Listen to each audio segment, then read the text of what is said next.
Vous écoutez Radio Equinox, la chaîne du peuple. La chaîne du peuple.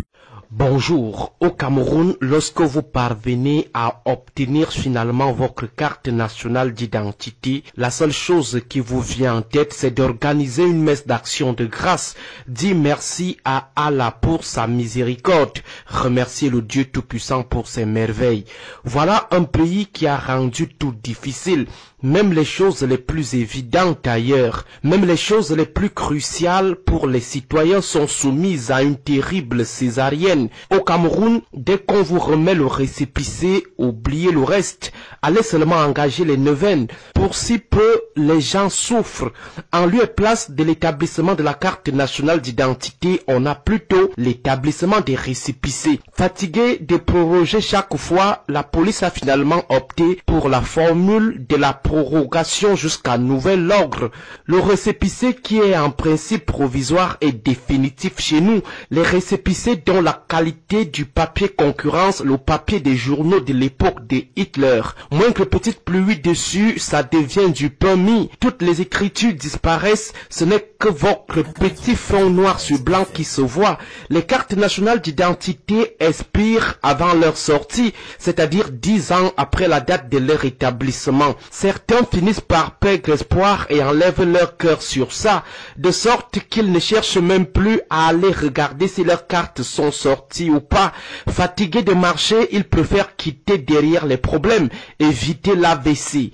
Et c'est l'une des principales causes de l'abandon des cartes dans nos commissariats. Entre-temps, c'est la loi qui est sévère. Crois-moi, à 1 an, ou amende de 50 000 à 100 000 francs pour défaut de carte nationale d'identité, encore appelée non-possession de carte nationale d'identité. La police qui craint pour vous fournir votre CNI, c'est la même qui vous humilie ou vous raquette lors des contrôles routiers. C'est la même police qui rafle dans les quartiers. Chaque fois, on nous vante les vertus, les bienfaits, les prouesses et la haute expertise des nouvelles entreprises en charge de la production des CNI. Mais au final, on réalise que c'est du bluff. Les refontes du système d'identification se succèdent, mais les problèmes restent inchangés. La dernière fois, c'était la société Thales et ses Gemalto. On nous avait fatigué les oreilles avec les technologies innovantes, les authentifications électroniques, les logiciels haut de gamme et les sécurisations de l'identité, mais au final, les cartes ne sortent pas. Les raisons officielles, c'est généralement la double identification ou des erreurs sur les noms ou l'âge. Oui, c'est vrai. Seulement, avec un système ultra moderne comme il le professe, faut-il encore prendre toute une éternité pour résoudre ce genre de problème? S'il y a des amendes à coller, collez-les et puis établissez les cartes des gens. S'il y a des peines d'emprisonnement à infliger pour double identification ou modification frauduleuse des données biographiques, infligez-les et puis établissez les cartes des gens. Puisqu'on sait que fait quoi, l'État doit délivrer à chaque citoyen une carte nationale d'identité. C'est une obligation, c'est un impératif.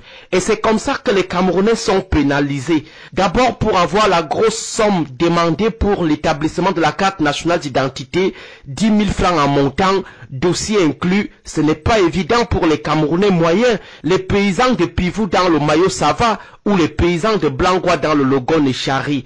Ensuite, l'enrôlement, c'est des jours de poireautage devant les commissariats avec un accueil agressif. On dirait que vous êtes venu mendier chez eux. Signer les documents dans les autres administrations, c'est une autre preuve de patience et d'endurance, juste pour une carte nationale d'identité. Que dire des préjudices quant à la constitution des dossiers lorsqu'on sait que la carte nationale d'identité reste une pièce incontournable dans ces dossiers? Le préjudice moral et financier aussi. Lorsque vous vous approchez d'un contrôle de police, vous avez des palpitations. Il faut déjà prêter un peu d'argent pour corrompre le mange-mille. Ce qui choque davantage, c'est les défaillances chroniques du système de production et de délivrance de la CNI. Pourtant, nous avons des moyens pour résoudre totalement ces problèmes, puisqu'aujourd'hui, la DGSN a démontré à travers les prouesses de l'établissement des passeports qu'elle peut faire mieux. Aujourd'hui, le passeport, c'est une affaire de moins de 7 jours. C'est la même DGSN avec son infatigable patron, l'homme dont on n'arrive pas toujours à trouver la copie sur le marché des nominations.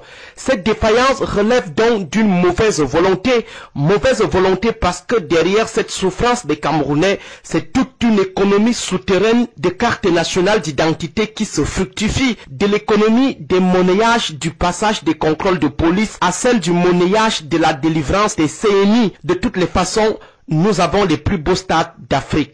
Passons. Je confirme ce que beaucoup d'entre vous ont entendu. Radio Equinox, première sur l'info.